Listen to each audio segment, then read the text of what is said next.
우리의 사랑은 감정적이며 때로는 일시적이고 성실하지 못합니다. 그러나 사랑의 하나님은 우리를 지키시고 돌보시고 책임지시는 의무를 다하시는 의로운 분이십니다. 이번 주 스가랴 묵상 본문 중에 예수님에서 성취된 구절들을 살펴보겠습니다. 월요일은 선한 목자를 버리고 악한 목자를 따르다가 결국에는 죽을 가련한 양이 된 이스라엘을 스가랴 선지자의 상징적인 행동을 통해 드러낸 본문입니다. 양떼를 돌본 당연한 대가를 요구하며 은 30세겔을 지불했다는 11장 12절 말씀입니다. 일한 종에나 지불하는 금액이죠. 하나님 아버지를 종처럼 취급했다는 말입니다. 이 말씀대로 제자 중에 하나인 가룟 유다가 스승 예수를 은 30에 팔아넘겼습니다. 하나님을 경외한다는 이스라엘이 얼마나 하나님을 가볍게 여겼는지를 여실히 드러내는 증거입니다. 13절에 받은 삭을 성전에서 토기장에게 던지고 은총의 막대기만이 아니라 연합의 막대기를 꺾는 상징적인 행위를 스가랴가 합니다. 이 말씀대로 가룟 유다가 자책해서 은 30을 도로 종교 지도자들에게 주자 그 돈으로 토기장이 집을 샀습니다. 화요일 본문은 하나님이 이스라엘을 통해 열방을 심판하시고 이스라엘의 은총과 간구하는 심령을 부으셔서 회복을 주실 것을 약속하는 부분입니다. 12장 10절에 회개의 영을 부으셔서 하나님이 보내신 자를 박해한 것은 하나님을 대적한 것임을 깨닫고 회개가 일어나게 한다는 말씀입니다. 요한복음 19장 37절에 인용되죠.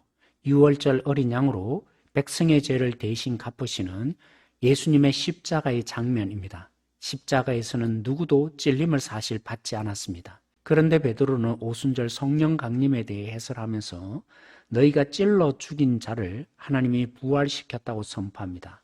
이 말씀에 찔림을 받은 유대인들은 어찌할꼬 하게 되고 베드로는 회개하고 복음을 믿어 성령을 받으라고 하죠. 수요일 본문은 하나님이 우상과 거짓 선지자를 제거하고 목자를 잃고 흩어진 양떼 3분의 1을 연단하여서 결국에는 정결한 백성으로 만드신다는 약속을 하는 본문입니다.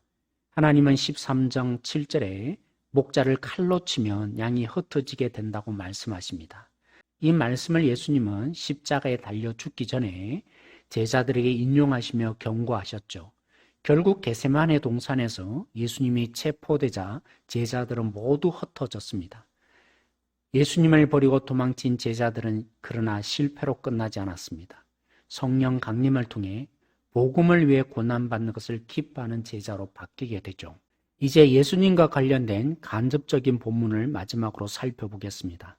요한복음 10장에 예수님은 자신을 선한 목자라고 하신 것은 월요일 본문인 거짓 목자에 대한 하나님의 말씀을 염두에 둔 것입니다. 제대로 목자 구실을 하지 못한 왕, 선지자, 제사장과는 달리 예수님은 풍성한 생명을 주시기 위해 목숨을 버리시는 참된 목자이십니다.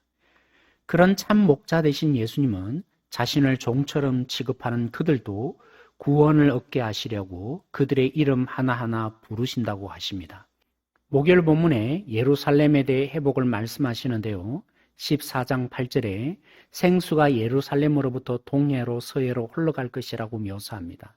초막절에 성전에 물을 길어 부으면서 이사야 12장 3절에 구원의 물을 언제 주실지 기도하던 예수님 당시에 유대인들에게 내가 생수라고 말씀하셨습니다.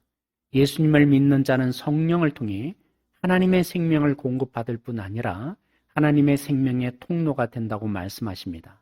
이는 금요일 본문에 초막절에 이방인들이 예루살렘으로 하나님께 예배하기 위해 올 뿐 아니라 그들도 거룩하게 될 것이라는 말씀을 예수님은 성취하신 것이죠. 예루살렘으로 가면 핍박을 받는다는 예언으로 인해 성도들은 바울이 예루살렘 가기를 말렸습니다.